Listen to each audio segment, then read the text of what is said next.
खास खबर के प्रस्तुत करता है हेम पुष्पा। इम्यूनिटी बढ़ाए, स्वस्थ बनाए, महिलाओं की नंबर 1 आयुर्वेदिक औषधि व टॉनिक। सह प्रायोजक पेट सफा आयुर्वेदिक चूर्ण। पेट सफा तो हर रोग दफा। करगिल विजय दिवस पर 21वीं सालगिरह आज रक्षा मंत्री राजनाथ सिंह और गृह मंत्री अमित शाह ने जवानों को किया नमन, कहा वीरों पर है देश को गर्व।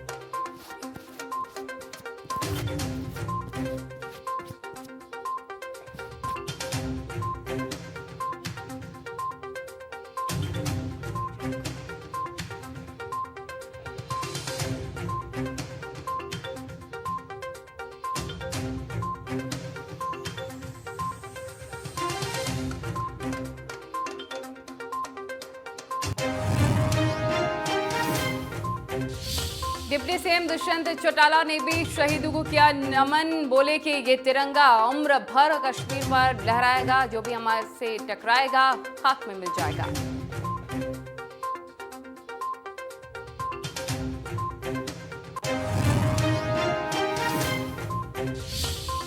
देश में 24 घंटे में 48,000 से ज्यादा कोरोना के नए केसेस, अब तक 13,85,494 लोग संक्रमित।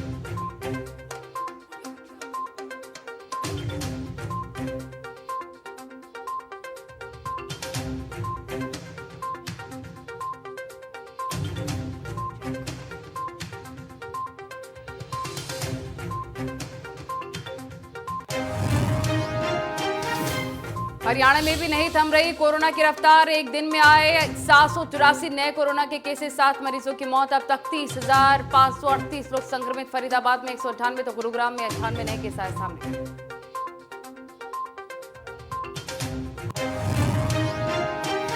खेलो इंडिया यूथ गेम्स के चौथे संस्करण की मेजबानी करेगा हरियाणा, केंद्रीय खेल मंत्री ने की घोषणा। पंचकुला में होंगे मुकाबले, सीएम बोले कि हरियाणा में हमेशा खेलों को बड़े पैमाने पर दिया बढ़ावा।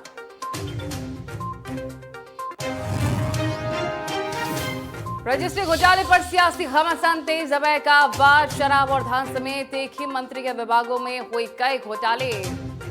शैलजा बोलेंगी लॉकडाउन की आड़ में हुए घोटालों की स्वतंत्र जांच। जेपी दलाल का बयान, कांग्रेस को हर जगह दिखता है घोटाला।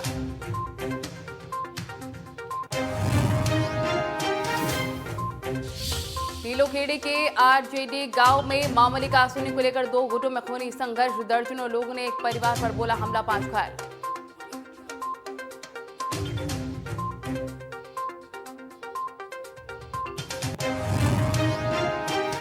नमस्कार, आप देख रहे हैं इंडिया न्यूज हरियाणा, मैं हूं आपके साथ नलिनी पांडे। बड़ी खबर के साथ बुलेटिन की शुरुआत खबर लोहारू से है, जहां पर कृषि मंत्री जेपी दलाल का दौरा।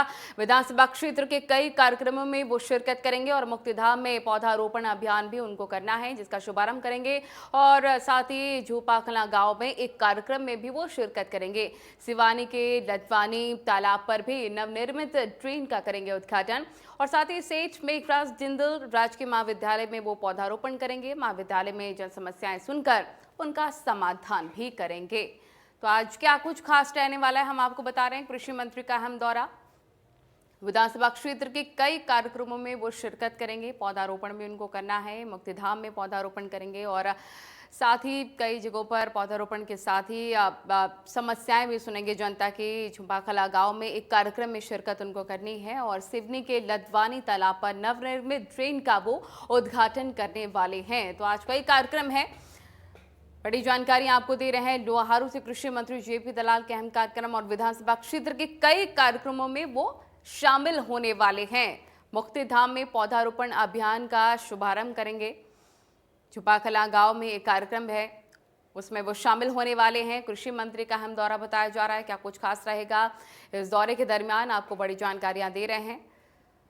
तो आज क्या कुछ खास हरियाणा में रहेगा, हम आपको बता रहे हैं। खबर लोहारू से कृषि मंत्री जेपी दलाल का अहम दौरा है। विधानसभा क्षेत्र के कई जो कार्यक्रम हैं उसमें वो शिरकत करने वाले हैं। तो अहम दौरा कृषि मंत्री का बताया जा रहा है। मुक्तिधाम में पौधारोपण कार्यक्रम में वो शामिल होंगे। रवि जांगड़ा तमाम जानकारी के साथ हमारे रिपोर्टर फोन लाइन पर। रवि जांगड़ा, कृषि मंत्री का अहम दौरा, क्या कुछ खास रहने वाला है?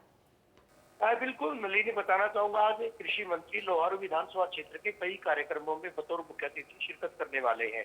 अगर बात करें बहल की, तो बहल के पुलिस स्टेशन के नजदीक मुक्तिधाम में पौधारोपण अभियान का आगाज किया जाएगा। और इसके बाद अगर बात की जाए झुप्पा कला में एक कार्यक्रम में भी और शिरकत करेंगे।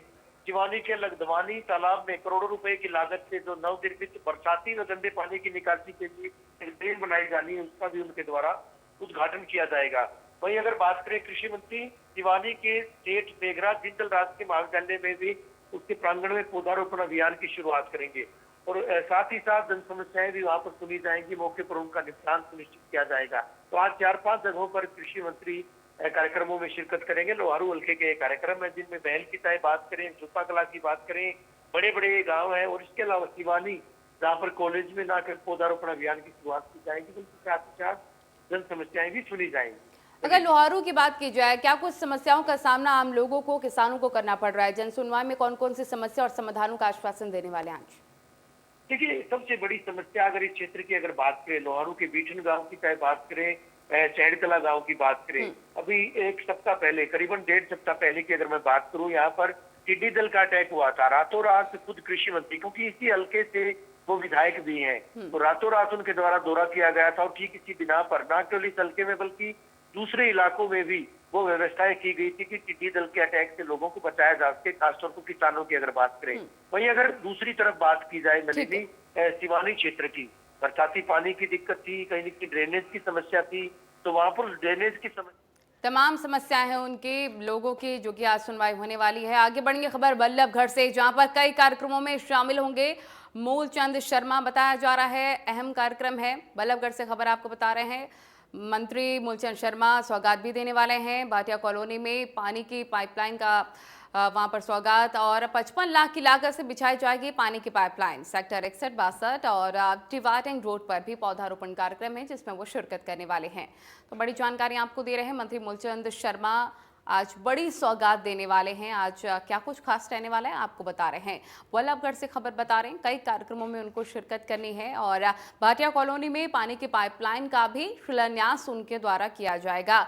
55 लाख की लागत से ये पानी की पाइपलाइन बिछाई जाएगी और सेक्टर 61-62 डिवाइडिंग रोड पर पौधारोपण कार्यक्रम भी है, उसमें भी उनको शिरकत करनी है। तो आज क्या कुछ खास और इसके साथ ही शिलान्यास कार्यक्रम भी है और इसी के साथ एक बड़ी सौगात आम जनता को देने वाले हैं, बल्लभगढ़ के लोगों को आज देने वाले हैं मंत्री मूलचंद शर्मा। तो अहम दौरा उनका बताया जा रहा है। भाटिया कॉलोनी में पानी की पाइपलाइन का भी शिलान्यास उनको करना है। 55 लाख की लागत से ये पाइपलाइन बिछाई जाएगी। इसी के साथ सेक्टर 61-62 डिवाइडिंग रोड पर भी पौधारोपण का कार्यक्रम रखा गया है, उसमें भी उनको शिरकत करनी है मंत्री मूलचंद शर्मा को। तो एक बड़ी सौगात आज वो देने वाले हैं बल्लभगढ़ वासियों को। एक अहम दौरा बताया जा रहा है जहाँ पर पौधारोपण कार्यक्रम तो रखा गया ही है, इसी के साथ ही एक बड़ी सौगात भी देने जा रहे हैं मंत्री मूलचंद शर्मा आम लोगों को और बल्लभगढ़ वासियों को।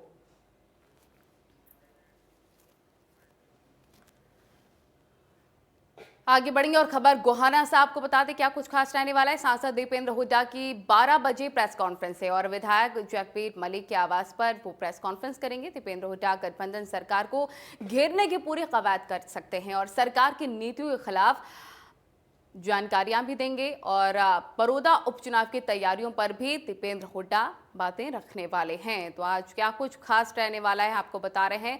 दीपेंद्र हुड्डा की बड़ी और अहम प्रेस कॉन्फ्रेंस के साथ तमाम बातें रख सकते हैं। गोहाना से खबर, सांसद दीपेंद्र हुड्डा की 12 बजे प्रेस कॉन्फ्रेंस है।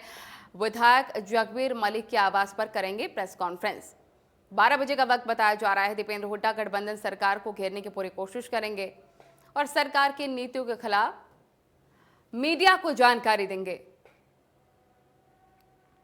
बड़ौदा उपचुनाव की तैयारियों पर भी दीपेंद्र हुड्डा बात रखने वाले हैं और गोहाना से खबर, सांसद दीपेंद्र हुड्डा की 12 बजे प्रेस कॉन्फ्रेंस है और उपचुनाव को लेकर चाहे गठबंधन की सरकार को घेरने को लेकर हो, तमाम महत्वपूर्ण बातें इस प्रेस कॉन्फ्रेंस में वो मीडिया के सामने रखने वाले हैं।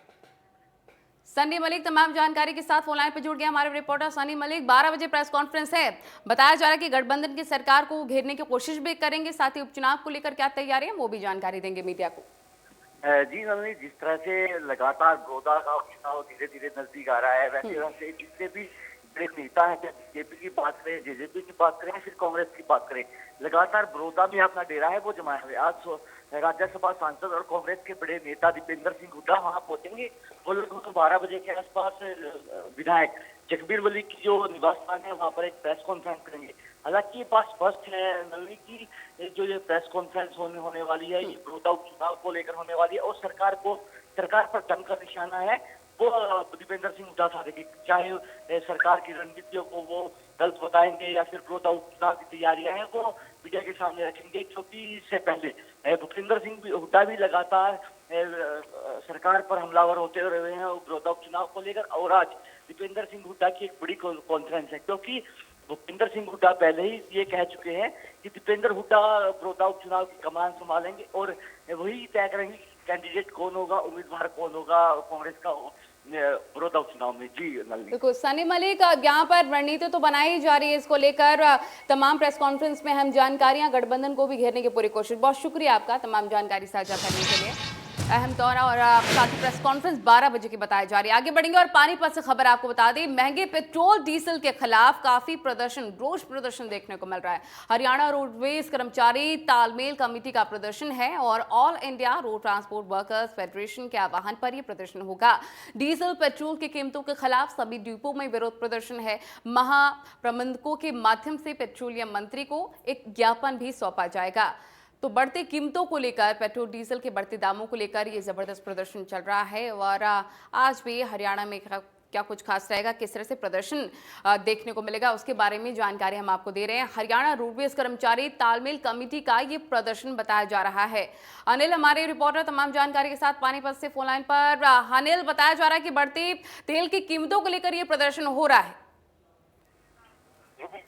मैं आपको बताना चाहूंगा जो हरियाणा रोडवेज तालमेल कमेटी है इसके द्वारा जो all India road transport worker federation के आह्वान पर डीजल व पेट्रोल की जो कीमतें लगातार बढ़ रही हैं उसके विरोध में यह प्रदर्शन पानीपत के डिपो में किया जाएगा और जो पेट्रोलियम मंत्री है उसको भी एक ज्ञापन सौंपेंगे जो रोडवेज के प्रबंधक हैं उनके माध्यम से, और जिसको लेकर आज यह धरना प्रदर्शन करेंगे और सरकार के खिलाफ भी नारेबाजी करेंगे।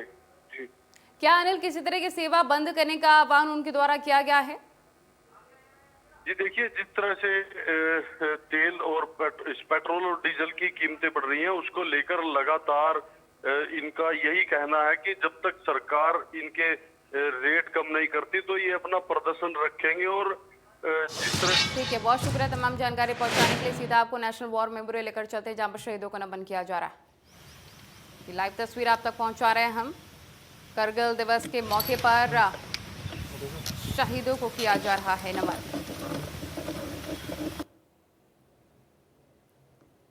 ये लाइव तस्वीर हम आपको दिखा रहे हैं। आज करगिल दिवस की 21वीं वर्षगांठ है। देश भर में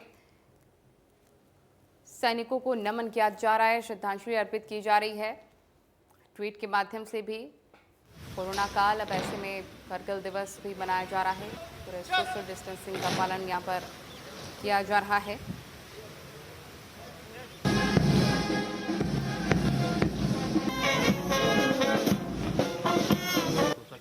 हो सकता है करगिल विजय दिवस है, कुछ बोल गए।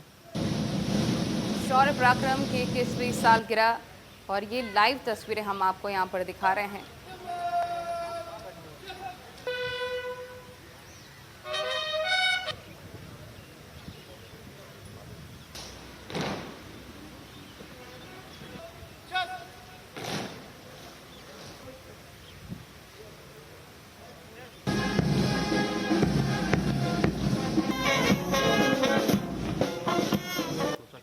हो सकता है 60 दिनों तक चली थी ये जंग। हजारों सैनिकों का इसमें खून बहा था। उन शहीदों को आज तमाम देशवासी नमन कर रहे हैं, उन शहीदों को याद कर रहे हैं।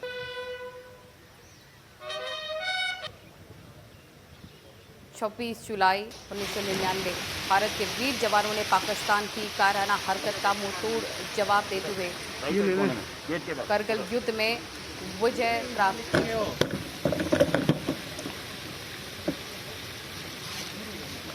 तो ये दिन भारतीय सेना के जो जाबाज जवान हैं उनको हमेशा ही नमन करता है, याद करता है। रक्षा मंत्री राजनाथ सिंह ये लाइव तस्वीरें अब तक पहुंचा रहे हैं। दिल्ली से तस्वीरें।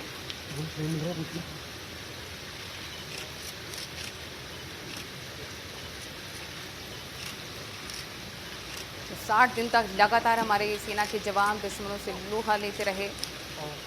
दुश्मन ऊपर पहाड़ों पर थे और हमारे जवान सिपाही नीचे। ऐसे में असंभव को भी संभव कर दिखाया था हमारे सेना के जवान ने, और उनके शौर्य, उनके पराक्रम को आज याद किया जा रहा है। 21 साल पूरे हो चुके हैं।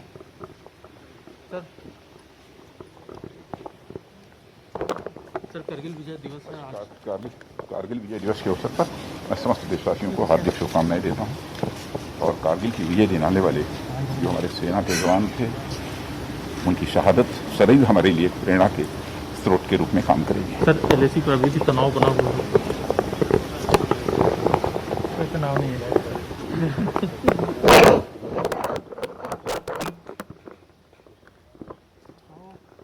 रक्षा मंत्री राजनाथ सिंह को आप सुन रहे थे। उन्होंने समस्त देशवासियों को कारगिल दिवस की हार्दिक शुभकामनाएं दी हैं। आप ये लाइव तस्वीरें देख सकते हैं।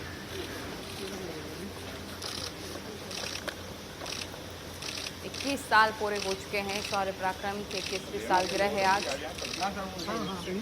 26 जुलाई आज के दिन 1999 में भारत के वीर जवानों ने पाकिस्तान की काराना हरकत का मुंह तोड़ जवाब दिया था।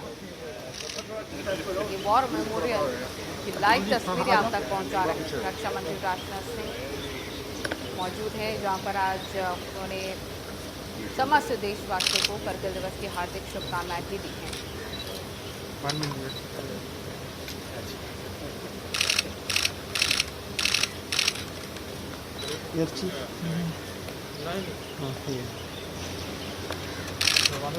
शहीदों को याद किया जा रहा है, नमन किया जा रहा है, और उनके पराक्रम को याद किया जा रहा है।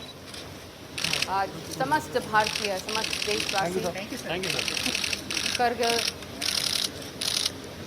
दिवस के अवसर पर 21वीं सालगिरह पर एक दूसरे को बधाई और सेना के पराक्रम को भी याद किया जा रहा है। हमारे सेना के शूरवीर जवान 60 दिनों तक जंग लड़ते रहे। हजारों सैनिकों का खून बहा। मुंहतोड़ जवाब पाकिस्तान को देने का काम भी किया गया था। इन तमाम शहीदों को देशवासी नमन करते हैं, याद कर रहे हैं, और रक्षा मंत्री राजनाथ सिंह वहां पर पहुंचे हुए हैं। ट्वीट के माध्यम से भी उन्होंने तमाम बातें कही। आपको ट्वीट दिखाते रक्षा मंत्री राजनाथ सिंह का। ये रक्षा मंत्री राजनाथ सिंह का ट्वीट हम आपको दिखा रहे हैं। कारगिल विजय दिवस के अवसर पर उन्होंने समस्त देशवासियों को इसकी बधाई दी है। शौर्य पराक्रम के 21वीं सालगिरह के मौके पर उन्होंने समस्त देशवासियों को इसकी बधाई दी और शहीदों को नमन किया है। गृहमंत्री अमित शाह का ट्वीट भी आपको दिखाते हैं। उन्होंने भी आज के दिन ट्वीट के माध्यम से समस्त देशवासियों को कारगिल विजय दिवस की हार्दिक बधाई दी है। तो ट्वीट आपको ये दिखा रहे हैं। कविता के तौर पर उन्होंने ये वीडियो भी यहां पर आपको दिखा रहे हैं। हरियाणा के डिप्टी सीएम का ट्वीट भी आपको दिखाते हैं, और आज के दिन की बधाई यहां पर देशवासियों को देते हुए ट्वीट के माध्यम से वो नजर आया है। शौर्य पराक्रम की 21वीं सालगिरह पर ट्वीट के माध्यम से डिप्टी सीएम, रक्षा मंत्री, गृह मंत्री ने ट्वीट के माध्यम से समस्त देशवासियों को नमन किया है, याद किया है। आगे बढ़ेंगे। प्रधानमंत्री नरेंद्र मोदी आज फिर से करेंगे मन की बात। सुबह 11 बजे देशवासियों को संबोधित करेंगे पीएम। लॉकडाउन अनलॉक के बीच करेंगे 5वीं बार मन की बात। कोरोना महामारी समेत कई मुद्दों पर करेंगे चर्चा। पीएम ने पिछली बार लोगों से सुझाव भी मांगे थे। तो आज कारगिल विजय दिवस भी है, और साथ ही कोरोना महामारी के मद्देनजर भी बातचीत की जाएगी। आज मन की बात 11 बजे संबोधित करने वाले प्रधानमंत्री नरेंद्र मोदी। यहाँ रुकेंगे छोटे से ब्रेक के लिए। ब्रेक के उस पार आपको दिखाएंगे प्रदेश के 25 बड़े